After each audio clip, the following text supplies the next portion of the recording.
This is the burial ceremony of the first wife of Igwe Nnewi, late Lolo Catherine Nwazunafia Orizu. She died several months ago, but her burial ceremony is happening in this October, 24th to 26th of October. It's a 3 days event. You can see personalities, Innocent, Ibetu, and so many other people. The palace was filled up. It was indeed a massive royal burial ceremony. Just stay tuned and see for yourself how the burial took place.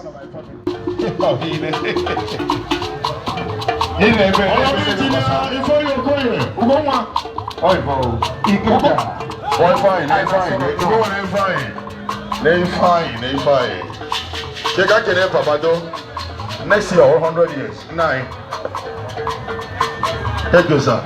All the Lagos branch, I don't know who I am, I still don't know. Not in there. Join me to work.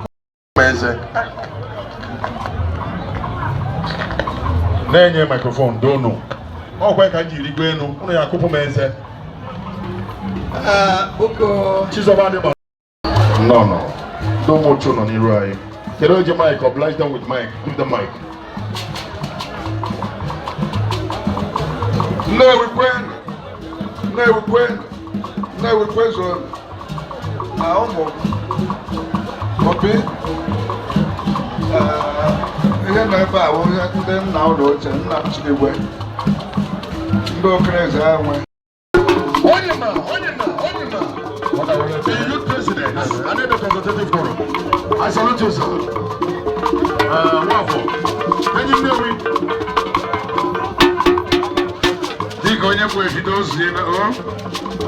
thank you. Honorable Sylvester Chibike, Chief Godwin Ejike Obatopia.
You when you're just in the resident, you are just in a narrow, or has your book.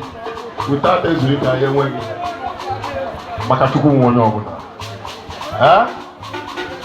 From day one, ndị mbụ na Chineke na-communicate nọ njọ na awụ ihe na-edemarket.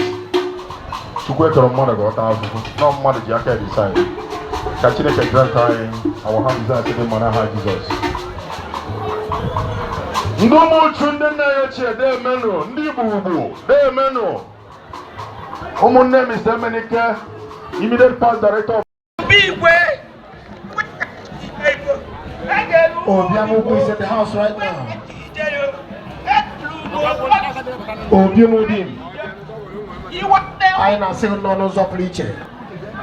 You are highly welcome in this funeral.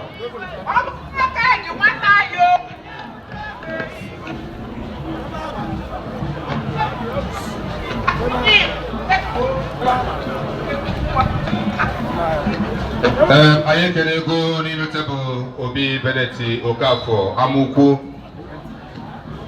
and the UNDL. Anyị na-ekene ụnụ na-asị nnọọ n'ụzọ pụrụ iche Obi Amukwu Obi Umudim. Anyị na-ekene ụnụ n'ụzọ pụrụ iche na-asị nnọọ Emibana, I cite you. Nnọọ Emeka Emi ọnụ.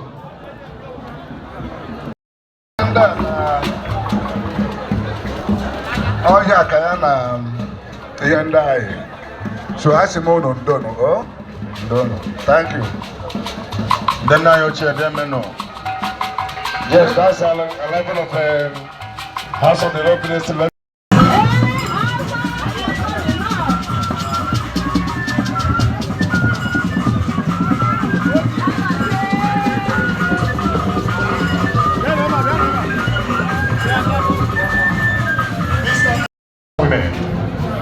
So far, you got drop over.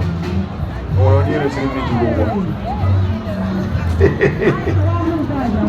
But anyway, on our credit, you have the The Artisan Women Association of Wine Workers don't know. Principal Secretary of Igwe University.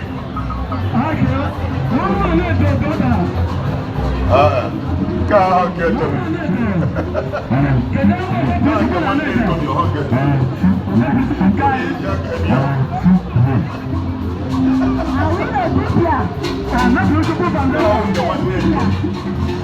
I'm not convinced. I'm yet to be convinced. I'm ready.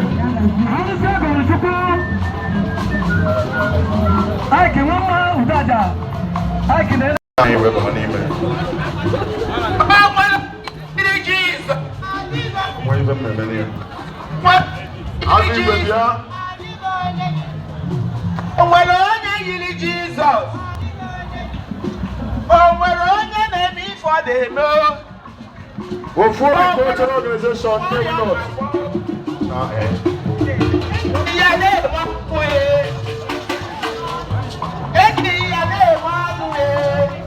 For the cultural organization, maybe not. Or even not. Let it make you work well. Let it be principal, my original model comprehensive secondary school. Let it make like a model. I don't know. Machuku and the entire Machuku family, being, you could say, disturbing now Machuku, you could say, Fidelis Abbas and Fidas.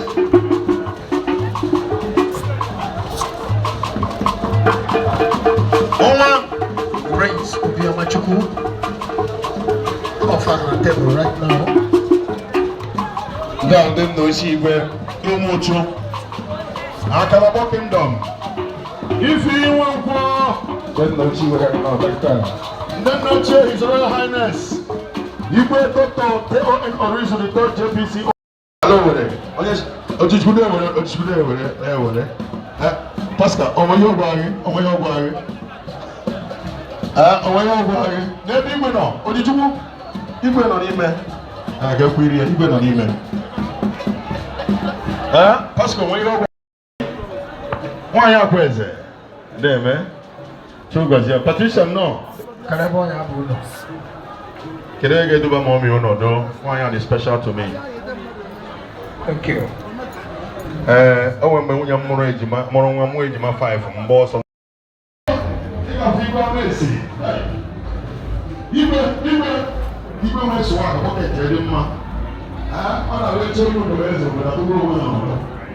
Igwe Chineke dị na ọgụ nwa ya na ka mụ ga-atụ atụrụ ego na ọbụla.